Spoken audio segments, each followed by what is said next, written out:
Good evening, everyone. My name is Basma Hamdy, and I'm an Associate Professor of Graphic Design at Virginia Commonwealth University School of the Arts in Qatar. And I'd like to welcome you all to the latest edition of Qatar Foundation's Education City Speaker Series. Tonight's discussion is being hosted by Qatar Foundation in collaboration with Virginia Commonwealth University and Virginia Commonwealth University School of the Arts. Marking the first time an edition of the Education City Speaker Series has been organized together with QF's educational partners in the US. With 2021 being the Qatar USA Year of Culture, it's another demonstration of the close ties between these two countries, and also reflects the long-standing relationship between Qatar Foundation and some of the leading universities in the US who have established branch campuses at QF's Education City. Tonight, we're here to talk about art, but not just in terms of paintings, sculptures, or other forms of creativity. Instead, over the next hour or so, we're going to explore how art provides a window on the world and a window on ourselves. In these turbulent times we live in, and in a world that sadly is too often marred by conflict, it's more important than ever to be open to and empathize with perspectives other than our own. Art, or creativity in all its forms, gives people the power to imagine and experience something that they cannot immediately witness firsthand, to understand different lives and different worlds, to recognize the struggles of others, and to also learn more about our own identity and the cultural backdrop of our lives. In tonight's discussion, we're going to be joined by three experts and deep thinkers in the sphere of art, all of whom have experience of and unique insights into the interconnectivity between art, conflict, and identity.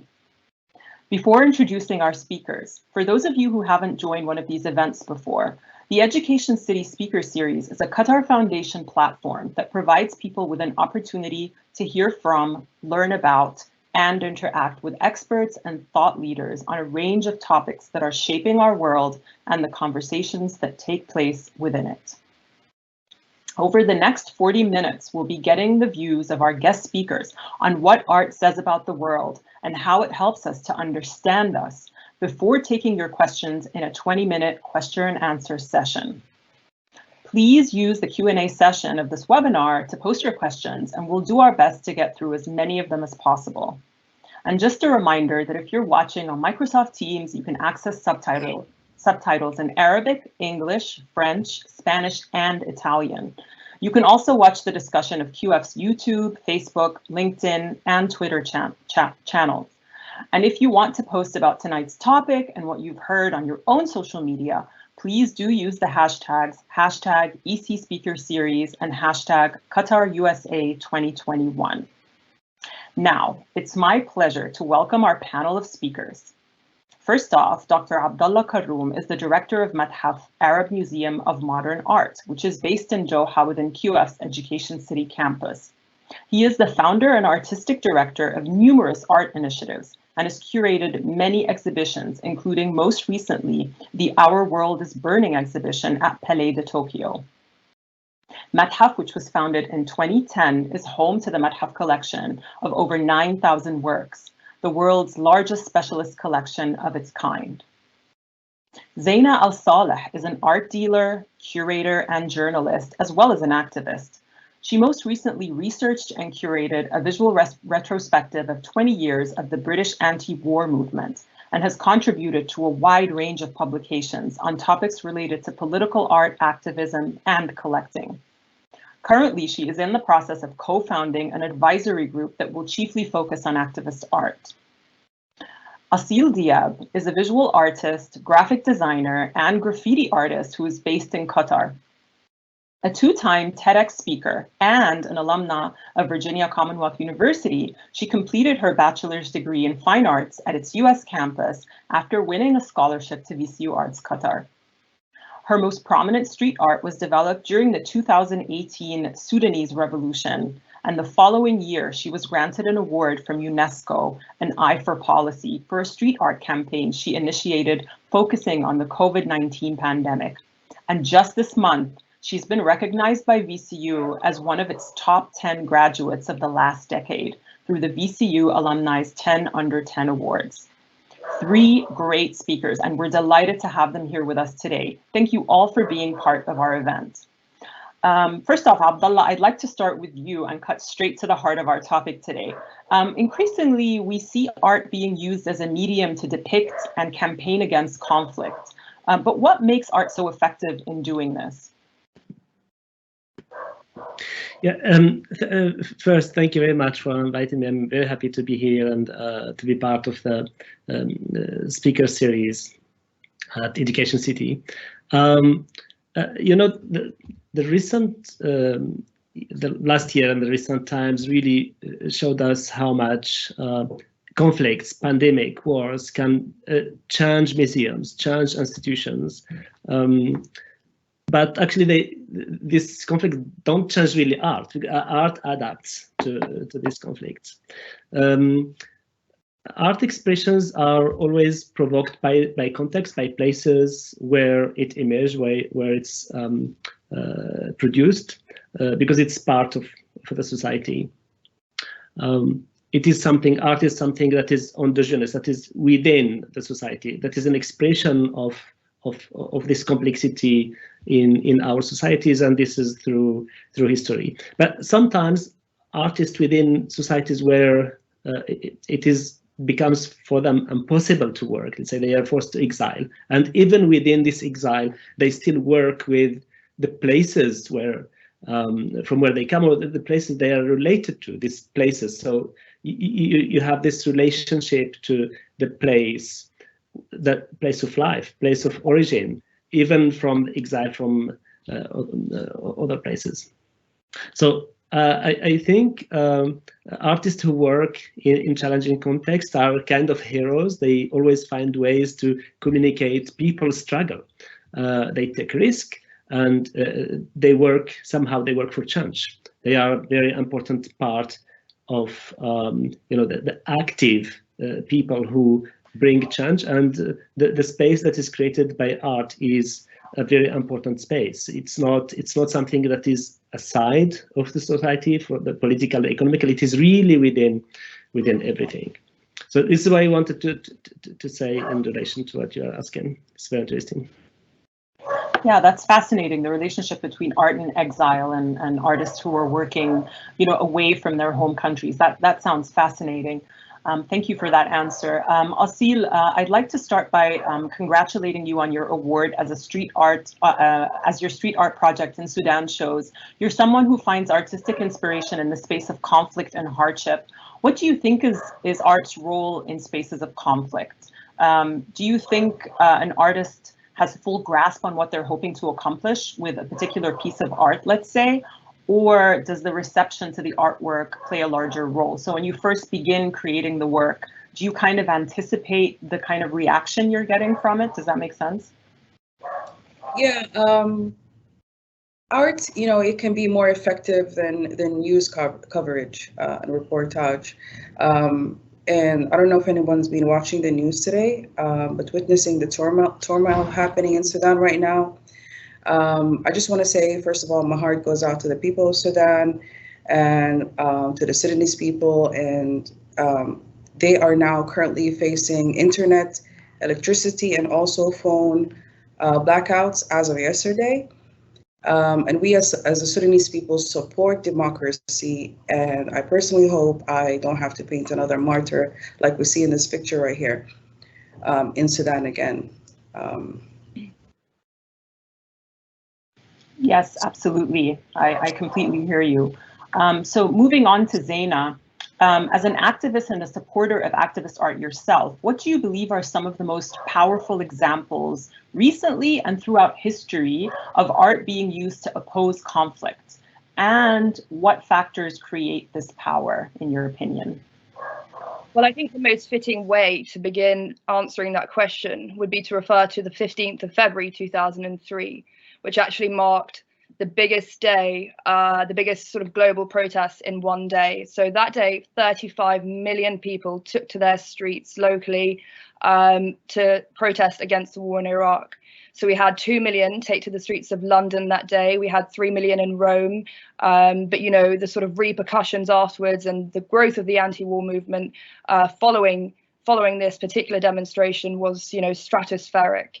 And the art that sort of emerged and was sort of created also in the lead up to this demonstration was fascinating. So we actually worked very closely with an artist named David Gentleman, who was referred to by Tony Benn, who was a Labour politician and also the president of Stop the War Coalition, which is the British anti-war movement established 20 years ago. And, you know, he was asked to sort of commission some work, some, you know, ideas and sort of different graphics for placards in order to have one style of placard at a protest. And so he decided that no, the words no with blood drops sort of, you know, scattered around, you know, this text, that this would be the most effective way to convey uniformity in protest. So an artist like David Gentleman, for example, for us, you know, the anti-war movement, he's been, you know, incredibly important. So the photographs that emerged from the streets of London that day, so the 2 million man protest, were absolutely incredible. I mean, anybody that actually attended the protest knew that they couldn't fit into Hyde Park. You know, there were people queuing up to make their way into Embankment if they were lucky. And you'd have 2 million people carrying a placard with the words no. And to see that image, so from bird's eye perspective, I think was just fascinating. And not only that, we had Banksy create some placards as well, you know, totally unrelated to the anti-war movement. He did that off, you know, off his own back. But he created 3 different styles of placard, you know, featuring the words wrong war, no, and fragile. And then these later, unfortunately, were confiscated by the London Metropolitan Police, and very few, you know, remain in good condition today. So, you know, we had that on show at the exhibition I curated most recently to mark 20 years of this movement. That's absolutely fascinating. I mean, I think that this idea of these iconic symbols becoming widespread during a revolution or a revolt or a protest, it just creates this amazing image of unification, and yeah, that's an amazing image to imagine. Thank you for that.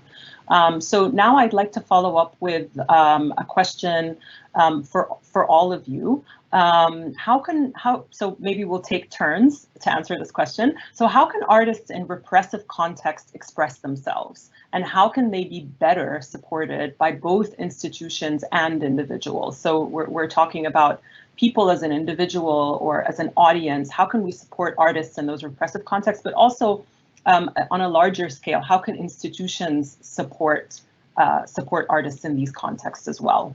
Shall I start with you, Zayna, since we were just talking? Yeah, sure. So, you know, given my heritage as a Palestinian, I've always explored, you know, issues of apartheid. So I've always turned to South African artists, South African curators to see how it was that they achieved the momentum that they achieved in order to topple apartheid. You know, obviously the boycotts, the cultural boycotts, the art that sort of emerged from that period was fascinating.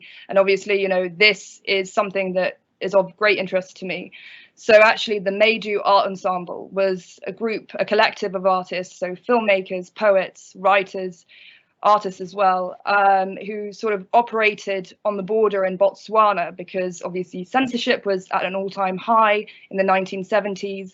And obviously printing presses were compromised, you know, there were threats to life, and some of them actually were exiled. And the sort of screen prints, the lithographs, you know, these are actual works of art. And we had it displayed on the screen just, you know, a while ago, a beautiful piece by an artist called Tami Menwele. So Tami Menwele was one of the founders of the Maydew Art Ensemble. And, you know, he led a very, very sort of sad life. He was born in 1948 at the sort of dawn of apartheid in South Africa. And his entire life was sort of shaped by that. And that particular piece, you see a black man sort of walking on a tightrope, blindfolded, and you see a segregation. So on the left-hand side, you have the black town, and you have, you know, the matchbox housing. You have a lack of resources. You've got barren trees. You've got black people, you know, walking by foot. And then on the right-hand side, the white South African side, you have, you know, 2 cars in driveways, an abundance of, you know, resources, thriving nature. You have tankers on the road. So there's this very sort of clear distinction between the blacks and the whites in this particular image. And I feel that many Palestinians who would look at this image would see and sort of a similarity, and this would resonate with them. So I think, you know, South African art, particularly during apartheid era, is of, you know, great importance to, you know, the Palestinian liberation movement. That's fascinating. I love that parallel between the Palestinian movement and South African art as well. Yeah, so should we move to Assil? Any views on this? How can individuals and institutions support artists in repressive contexts? Yeah, well, on my personal project, the Martyrs Graffiti project, I wished at the time institutions would reach out and maybe help by providing transportation to and from, you know, the martyrs' houses. Because when I flew back to Sudan, I did that 4 times during the year, during the revolution, on personal cost. And we didn't really have any materials in Sudan as well. So I had to actually fly back just to carry some spray paint in luggage and bring it back all the way to Sudan. And a spray can would cost anywhere from $14 to $22. And we're talking about using at least 30 spray paints per portrait. I did almost around, well, today up to 40 martyrs, but at the time of the revolution, I did around 30 martyrs. So you can times that by the number of spray paint I used per portrait. Some of these houses were outside of Khartoum, some of them were in villages. And this was all self-funded? All of this was self-funded, yes. Mm-hmm. Yeah. In a matter of, I think, 7 months or something. Initially, it started off in January 2019, and then I spent 3 months in Sudan all the way to March, and then I flew back to get some more materials and maybe gain some. I wanted to put a team together because of the Wi-Fi issues in Sudan. I actually had to fly back and do that back in Doha because we had a lot of internet blackouts like what's happening today in Sudan. So I wasn't really able to access proper manpower. There was a lot of people protesting physically in larger groups around the city. And outside of Khartoum, obviously. But there was no art scene per se, art revolution happening at the time, especially in January, beginning of the revolution. There was a lot of random writings on the walls, and they were derived anywhere from the Quran to the national anthem to just poetry. But there were no signs, no drawings, nothing during the revolution that actually could hit the international news in a most effective way. So that's where the idea of the Martyrs Graffiti project came about, because at the end of the day, if anything else, I was mostly against the killing of peaceful protesters at the time. So I thought, drawing their faces in the exterior wall of their homes would bring about the most attention to what's happening in Sudan, because drawing a picture of somebody it's an international language, and anyone seeing the news and seeing this portrait would know what's going on. And I'm imagining that the reception of the families of the martyrs was good. What were some of the reactions? Since we're talking about support from individuals and institutions, what were some of the reactions that you received from families and friends? Well, because it was something that was graffiti and street art, because it was introduced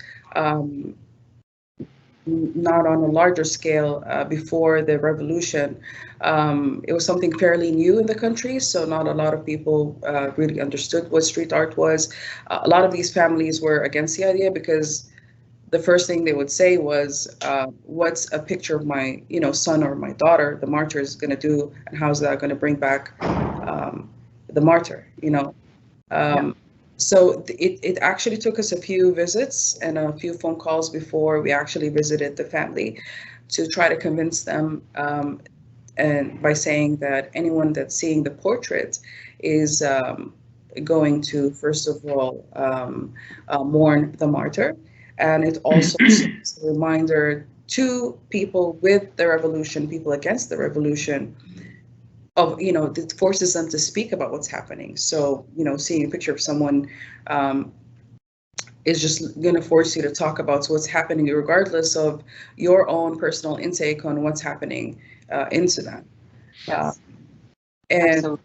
after these portraits were painted, a lot of people actually went and, you know, it served as a landmark to where that martyr's house was. So a lot of people actually came back in and provided financial and also emotional support to the martyrs' families. And a lot of them that were against the idea of you know, doing the portraits actually came back a few weeks later after the project kind of exploded in Sudan and asked us to paint the martyr. There was a lot of Sudanese people that actually reached out to me personally at the time. I wasn't really posting anything online, but they tried to contact me via phone call or someone that I know and ask how they could help support the project. So I had a lot of people, Mohammed Sadiq, for example, supported by providing his own personal vehicle.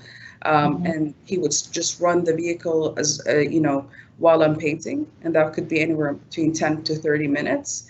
I had a lot of people be, you know, keeping a lookout on the streets in case, you know, there's any, anything should happen, any danger that's going to come into the hood. I had people keep a watch out and kind of let us know should anyone be coming into the neighborhoods. So I had my little own team of 5 to 6 people who were in charge of coordinating with the families, keeping a watch, just, you know, all the logistics of the project and how to get to and from their houses, where the locations are, and an initial approval via, you know, phone calls before we actually implement the project. That's great. That's fascinating. What a lovely example of cooperation and collaboration. So moving on to Abdellah, now you're directing an institution. So how do you think institutions and individuals can help support artists in repressive contexts? Yeah, this is very interesting hearing Assil talking about how artists can navigate a context, how they can find solutions, because the support, the question of support, should be addressed at institutional level as well as at social level. Let's say the institution as something that is a responsibility of states. Let's say, okay, countries. Every country has the responsibility of building institutions, creating spaces for art, for education, for kind of, let's say, cultural activities. But the same states or organizations should not be responsible for controlling, or should not control the content of what institution will be producing. So what happens very often in many places, in many countries, this is where comes the difficulty, is when powers, let's say, create institutions for education, for art, as places where people can be educated, can learn, can express themselves.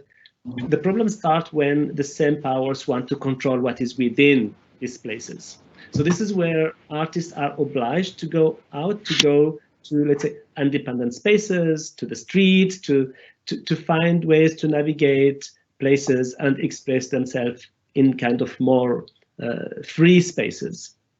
So talking about support, you have one thing when, let's say, powers consider that culture and art is a kind of soft power, so it's used, maybe we can talk, this is a different topic, but what they see in Assil's position and experience, and it's also in many places, is that the artists have this capacity of navigating, but not necessarily often given a chance by the powers, and this is where they are forced to exile, that we talked about, and But there is a hope always. When you see like this kind of emerging independent places everywhere, there's a hope. Things are very different from a context to another. But support cannot be formal. It's not people supporting artists. It's not, because the economy of art is very different from the other economy of media or like in consumerism. Yeah. That's interesting. Yeah, the economy of art. So in relation to this, because now we have these two very different contexts of artists on the street working and then artists within institutions, and that tension or that kind of contrast between the two. So Zayna, I'd like to ask you, what trends are we seeing around the world in the context of art and conflict and things like censorship or suppression? How are artists reacting to things like censorship or suppression of their work? Yeah, so I was actually working very closely with a Lebanese artist. Her name is Zayna Al Saleh.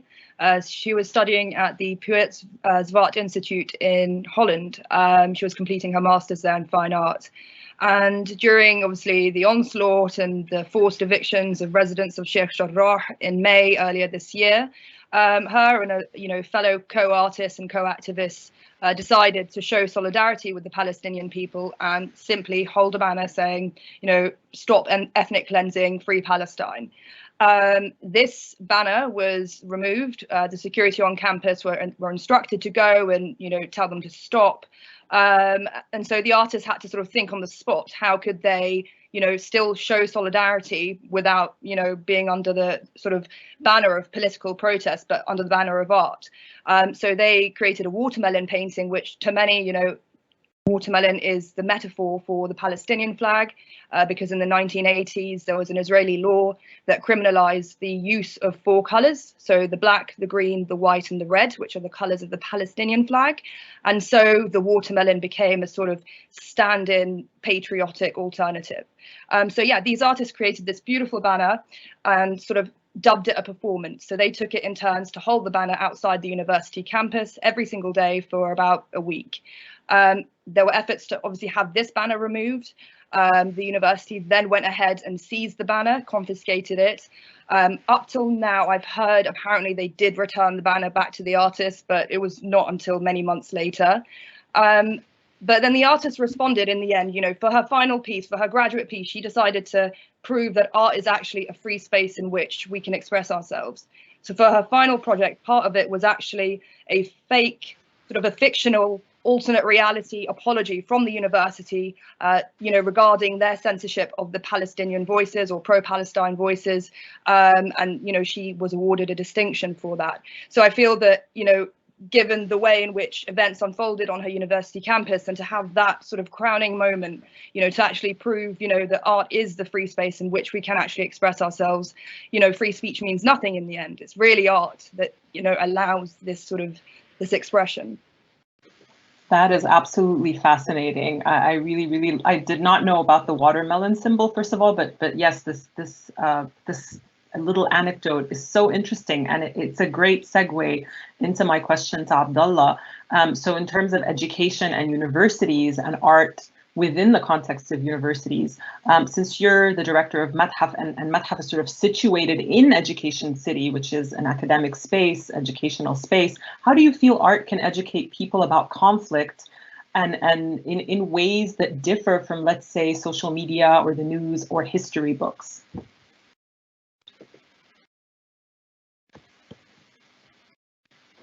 Yeah, thank you for this question. I mean, the museum engineer plays a role in education, as you say, but the specific context or the specific example of Mathaf is really about reading histories and giving value to artists who produced art within the modern and contemporary times in a specific geography, North Africa, let's say the Gulf and the Arab countries. This is Arab Museum of Modern Art. But now what we see in this era of modern and contemporaries, there are many similarities with other geographies. Asia, Latin America, the moment of independence in the mid 20th century, the fight for independence for many countries was similar in many of these geographies. But at the same time, in parallel, you had countries that were independent at different moments, but they were also working towards constituting or formulating a kind of national new nations project, national cultural project. Also looking for a kind of autonomy from within the new powers themselves, the new powers that that took power even in independent places. They did not have necessarily a kind of politics that encouraged artists. So artists needed to create new languages. And then afterwards you had various museums that were built in many places, and they were places where you could meet with this art that is produced in different geographies or in different moments. A place like Mathaf is a place where you can gather all this, but many museums around the world play this same role. So the education role of the museum consists in bringing and adding the knowledge to the experience. So it's not just, it's not sufficient just to have the experience of the art, to see the art, or just to have the information. So it is a kind of compiling these two. So this is where the role of the museum. For example, we did at Mathaf an exhibition that titled 2 years ago, titled Revolution Generations, that brought together artists from different countries who were fighting for their national identity, let's say the independence, but also fighting against the new powers to formulate a project that is for freedom, equality. We see in Egypt, Nji Flatoun, who was one of the first women to march in Paris for equality, men, women. So, but you have many other artists in Syria, in Morocco, in many different countries, in India with the progressive group. But it is even beyond, like many years after this fact, these groups of artists who were formulating projects and publishing, doing like organizing gatherings and publishing journals and all this. A place like Mathaf or other museums need to share these histories, but also share the works and recreate an experience. So I don't know if you see the image that is here, that I shared with you, that I wanted people to see. That is a show at Palais de Tokyo that was called Our World is Burning,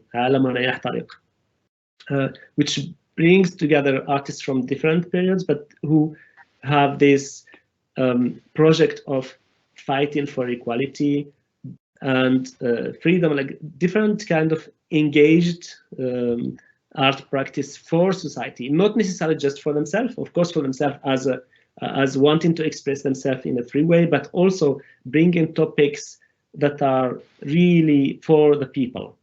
So this is something that, as an exhibition experience, cannot be replaced by social media, cannot be replaced by information, but the information, the online, all what we are doing now can amplify the voice of art. It cannot replace it, but it can amplify it, which is important as well.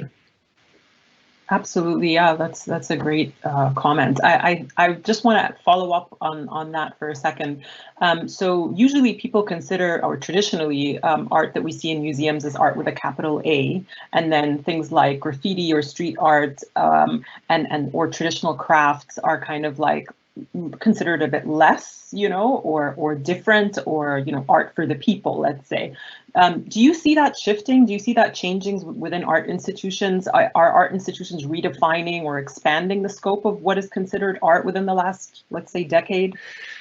I think art institutions are not defining the art. Art institutions are just a kind of frame where okay, a good art institution is an art institution with people within them that listen to the artist, but also that are able to see what's happening in society and to identify art projects that are able to formulate or to comment on what's happening and to create an experience that help people who are the viewers who visit, like citizens, let's say, who come in front of an artwork and experience it and feel that they are involved, or feel that the artists are putting them in a position where they recognize something, an idea that make them think about, oh, this is something that changed my position, or this is something that I can adopt, and support and bring together some kind of,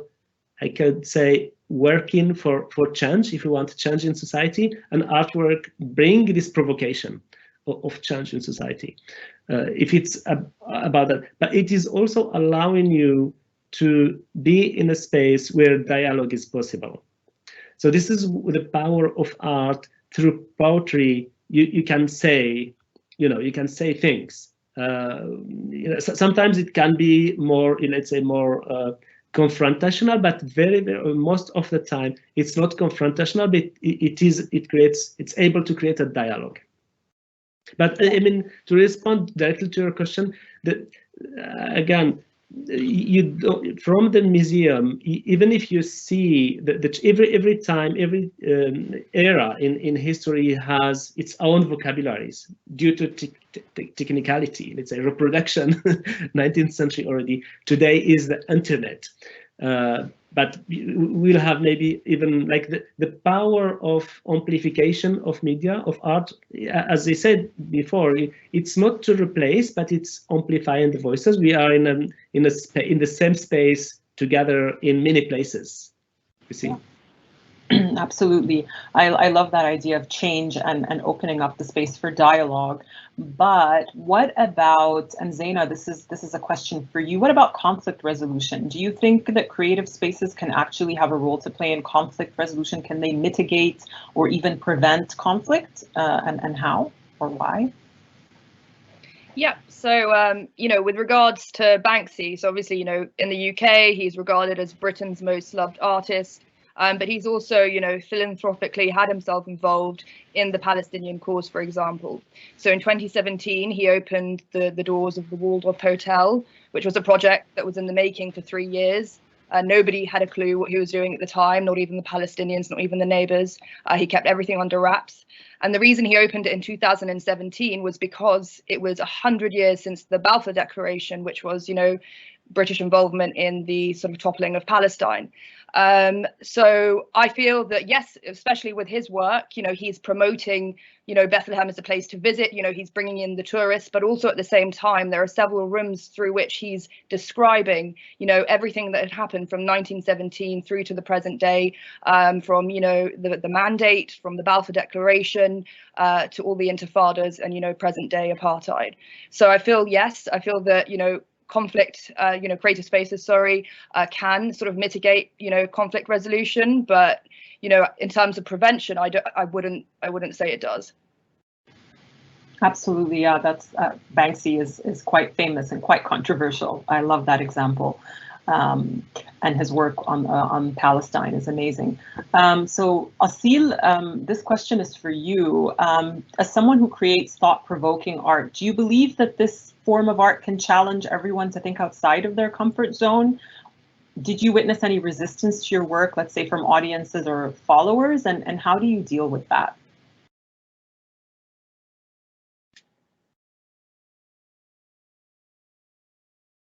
You're muted, Assil. Bad. No worries. Yeah, so there's some people that were against. I did this before the revolution. I did this portrait of Mahmoud Abdelaziz, who's a Sudanese singer and also viewed as the Sudanese Bob Marley. And just a few minutes after I was done with that portrait, some guy who lives in the building, the area, just wiped out the painting because he considered painting anything that has a soul in Islam is haram or forbidden in Islam. So he thought he had the right to wipe it off, even though I took the consent from the person who owns the building before I actually painted the portrait. And the same goes with, the Martyrs graffiti project. A lot of people were questioning not just questioning, just against the idea of, first of all, a female doing this, because, you know, I'm outside in the streets and basically exposed to the public. And before the revolution, there was a law in the Sudanese constitution that stated that a female can get lashed up to 40 lashes and jail time just for dressing a certain way. So for me, that was also resisting resisting the law. So it wasn't just the art; it was, you know, the physical act of doing street art. And like I said, there was a lot of people who did not see the artwork and did not really focus on that. They focused on the female aspect of, you know, doing the art form, the street art. I mean, I have to applaud you. I know it can't be easy being a woman on the streets, painting a mural and having to witness people walking around and, you know, telling you all kinds of comments. So that's amazing. I mean, really, really amazing work. So I'm really enjoying this discussion. It's absolutely fascinating. And I know that we have a lot of questions from our online audience waiting for our speakers. But before I move to them, I want to ask you all one final question, and we'll take turns answering it again. If you were to give someone with no previous interest in art a reason to engage with art, a reason why it's important to their life, what would that be? And I'll start with you, Abdellah. Thank you for the interesting but difficult questions. I mean, it's difficult to give advice about something that you are passionate about. I mean, personally, I mean, I took advice from my mother or from people who are not artists, but who give me advice about art. They were creative in their life, in doing many things. But one thing we have to keep in mind, everyone of us can create and express themselves. We are all artists in somehow, in a form or another. There is no good art or bad art, so you don't say, okay, I do something good or bad. There are only differences in how much every human being are able or being, you know, able to investigate and in finding ways and search and learn and, you know, develop and express their ideas and their dreams. So it's the difference in the language. So I think if you are not already expressing yourself by making art, go to museums, see forms of art, see artworks, and get inspired. I think they are really, you know, going to museums is one of the best things we can do, but not necessarily museum. Just go look around you and whatever you see and you think it's art, if it relates to you, then yeah. Thank you, Abdellah. Zayna, what about you?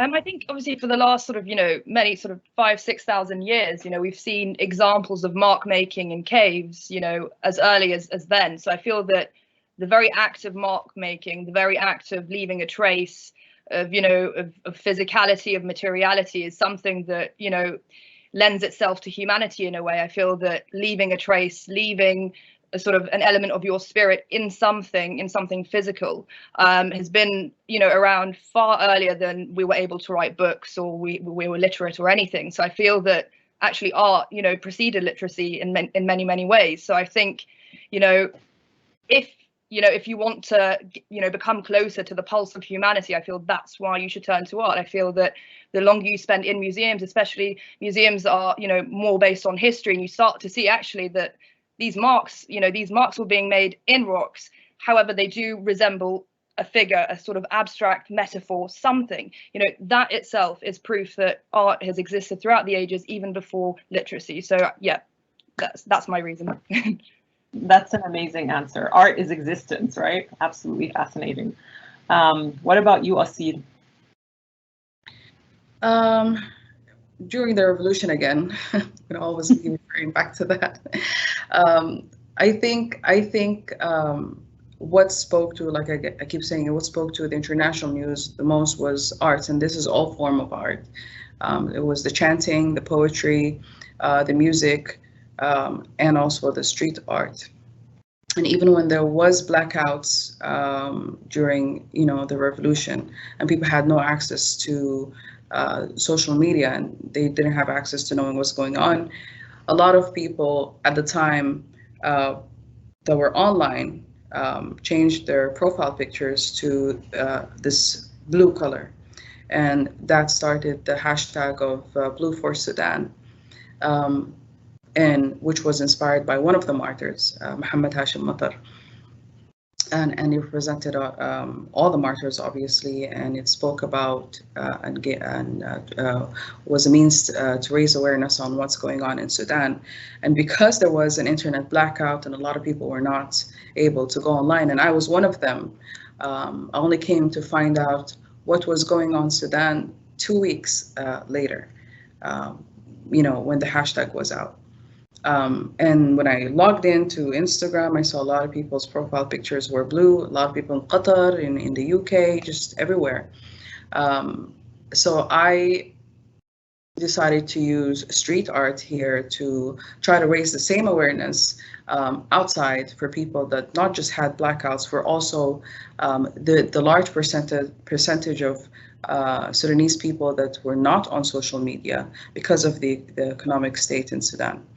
And so I just took the same color of the blue, the hue, and went about and painted everything blue, light poles, trees, the floor, and a lot of people that were passing by while I was doing that asked me what was going on, and that again forced us to speak about what's happening. And a lot of people that were not aware, a lot of homeless kids that also even before the revolution had no access to social media and did not know what was going on, also forced us to speak about what's going on with the economy and how the world works outside of Sudan.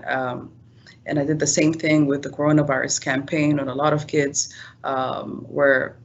did not have the privilege of social distancing because of they were outside in the streets all the time. So that again, with these campaigns, with the street art campaigns, forced us to speak about the pandemic and how to social distance and give examples, and also try to help in some way or another. Wow, that's really fascinating. I love that contrast between the firsthand experience of Assil, talking to the kids on the street and passersby, and then Abdellah's experience with museums, and then also Zayna's amazing experience with archiving and history. So I just love all these perspectives, and the underlying topic is art. So I'm really, really grateful to all of you for this amazing discussion, and I'm really excited to take some questions from the audience. Let's look at the first question. We have a question from Lena on MS Teams to Assil. She says, thank you for highlighting such an important topic to promote public messaging, human well-being, empathy, creativity, inner growth, and societal growth.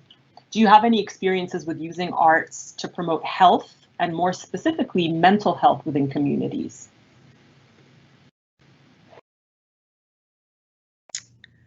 With mental health, I think we, with the association in Qatar, we did talk about going for a documentary film, and I would be responsible for some of the animations, but that's still an ongoing project. But with health, I did do the coronavirus pandemic. It was also, again, another self-initiated project where I tried to do a couple of murals around town in Sudan, promoting social distancing. And the one that was on social media yesterday was trying to promote mask wearing, because up till to this day, up till my last visit in Sudan, wearing masks and social distancing is not a mandatory thing. So you can actually go into the stores and, not everybody's social distancing in lines, or they're not really wearing masks. So I basically tried to promote that by just painting a few murals around town. That one of them even said, stay at home in different Sudanese dialects, because Sudan has over 50 states and over 340 languages. So I tried to promote the idea of staying at home in different Sudanese dialects. That's amazing. Thank you for that. We have a question for Zayna from Yasmin on Facebook. She's asking, who are the artists that you are most affected and influenced by when you first started? I guess you were influenced by when you first started and now. And can you speak about if and how art helps you connect with your Palestinian identity? Yeah, so I mean, I touched on, the South African art ensemble, not too long ago. But really, in terms of the way that art was used as a form of resistance within this collective, the way in which, they were censored, the way in which there were raids, and, eventually maybe many members of this collective were actually murdered, including the artist that created the piece that we had on the screen. He was murdered on the 14th of June in 1985 during the cross-border raid in Botswana, in Gaborone. And, this was, kind of expected in a way, because there was a militarization of the images, because they did support the armed struggle of, the South African anti-apartheid, fighters and activists.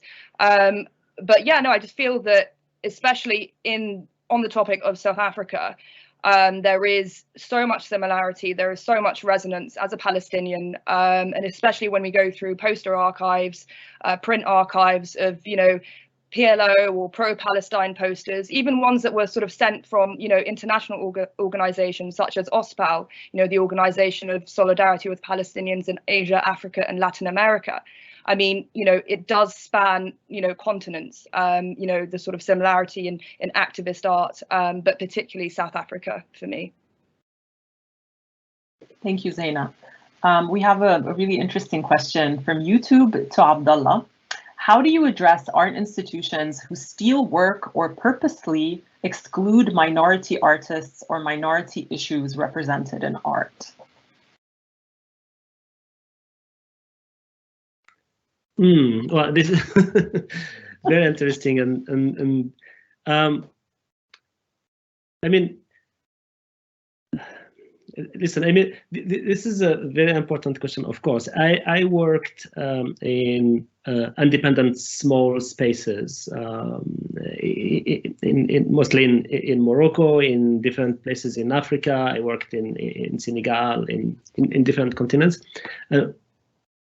So you always have in places, big cities, countries, places, you always have kind of institutions sometimes that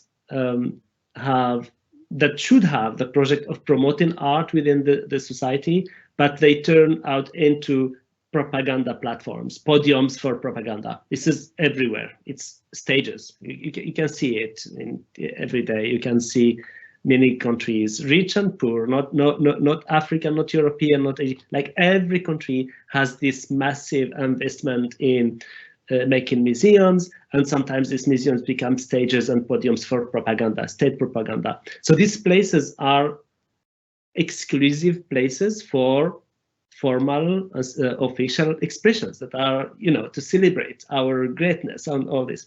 But at the same time, you have sometimes more responsible cities, more responsible politicians and investors and entrepreneurs who help creating spaces at different scales where you have more freedom and with more inclusivity. But more interesting than that, the most interesting things happened in the really independent places. So artists can go in the street, do expeditions, do some actions, document, and these become messages that are even beyond, that are much, much stronger than any propaganda. So you have a state that can spend $1 billion doing a project, but you have an artist who can spend 3 riyals and that can be more efficient. So what I think is really where good art happened, it can have the power to, to reach audiences. And honestly, I would, if I, when I every time I can have a responsibility, I encourage inclusiveness, openness, and look at the qualities of art and expressions, and not use art for propaganda or image. It's not. So again, any communications can help promote amplified expression, but they cannot. This communication project, ideological project, cannot replace art, can never be stronger than real expressions, because real expressions will always be there. You can make disappear artworks, but you can never destroy them completely. So they will emerge, they will appear, like everything that is the truth, like. And sometimes the more you repress artworks or ban them, the more they become famous, right? Exactly. You have examples in this image, like, yeah, you have examples everywhere. If you had time, we can give you some examples. I think we could talk about this for hours, right? So this is a really interesting segue into the next question to Zayna, and it comes from Aida on LinkedIn. And she says, do you think that art and art mediums like museums and art foundations are effective in promoting inclusion? To an extent, yes. Obviously being Palestinian myself, and obviously working very closely with artists of, that heritage, and there has been, recent openness from museums to sort of, host or have cultural exchanges with Palestinian artists. There's one lady that I work with, she's incredible. She most recently performed at the Tate in 2018. Her name is Arij Kaoud. Brilliant performance on censorship and eavesdropping, very, very interactive as well. She had the audience involved. So yeah, I feel that recently there is a bit more sort of exposure and a bit more of a chance for exchange between, Palestine and perhaps somewhere like the UK. But prior to that, definitely not. I feel that, there was too much sensitivity in politics involved. But yeah, I think, now we are seeing change, with obviously the digital world, with, the sharing of images on social media, people talking a bit more, people, figuring things out for themselves, and, the inescapability of, the war of images as well. I feel that, that has in some way really helped, Palestinian artists have a voice, and not to be met with such, such sort of, what's the correct word? Just, apprehension in a way, Yeah, absolutely. Absolutely. I think we also have to be careful about this term inclusion, because sometimes, inclusion can be a form of tokenism, like, are you including that artist because you want to include them, or is it just like a form of like equality or inclusion for projecting a certain image? So yeah, I think that question is really, really pertinent. This one is to Assil from Facebook. What piece of advice can you give to young artists who are interested in developing artworks that can make an impact? So this is for the future generation. I think how I started was by doing a lot of internships, because after I graduated, I didn't really know what I wanted to do. So I did a bunch of internships, and where I landed, the knowledge on street art was one of the internships by Qatar Museums and Ashghal, assisting world-renowned calligraphy artist called El Cid. And I worked with him for 4 months in Qatar. Also did an internship in Brooklyn, assisting Katia Moorman on street style fashion. So I was doing a lot of graphics and photography for that. So for a very long time, I think, the 3 years or something, I was really doing everything: fashion design, photography, video, just about anything, to be honest. I even worked as a translator and a PR specialist for the Supreme Council of Family Affairs in Qatar. So I would suggest just doing everything until you find out what you're really passionate about. And my passion was not, believe it or not, it's not really street art. It's the connection I have with people in the streets while I'm painting. I'm passionate about identity, so that's where Surah Love came about. And that's when I started going back and forth from Sudan, because I wasn't born there. I did not live there. So I was really confused about identity for a very long time. And going back recently with, before the revolution, and deciding to stay there, as dangerous as it was at the time. I could have been just a diaspora, just trying to connect with my Sudanese people overseas, but the idea was where the passion came about. So I would really just advise anyone to find out what that is, and just do a lot of it. Practice makes perfect, as cliched as that sounds. So that's a fantastic response. I think El Cid is one of those artists who also creates work that promotes hope and peace through Arabic, and he also talks about the fact that he felt disconnected from his identity and found his identity through calligraphy. So I think you both share that in common, and I really would love to take more questions, and I wish we could have more time with you because it has been a fascinating discussion. But before we close, I'd like once again to thank all our panelists who have given us such wonderful and thought-provoking insights into what art has to say about the world and about us as individuals. I really hope that everyone who has joined us this evening comes away from this discussion even more inspired by the possibilities this amazing medium offers to help us understand our lives, the lives of others, and the fabric of our world. On behalf of Qatar Foundation, excuse me, thank you to Virginia Commonwealth University and Virginia Commonwealth University School of the Arts for helping to make tonight's edition of the Education City Speaker Series possible. It's great to see partners from different corners of the world who are united by their commitment to knowledge and dialogue, coming together to spark a conversation of the kind we've all enjoyed tonight. Finally, thank you to all of you joining us from Qatar and around the world. Remember, you can rewatch this evening's event on Qatar Foundation's YouTube channel. And if this has whetted your appetite for more of the Education City Speaker Series, please keep checking www.qf.org.qa/ECSS for details of future editions, which we hope you'll join us for. Thank you again, and stay safe, everyone.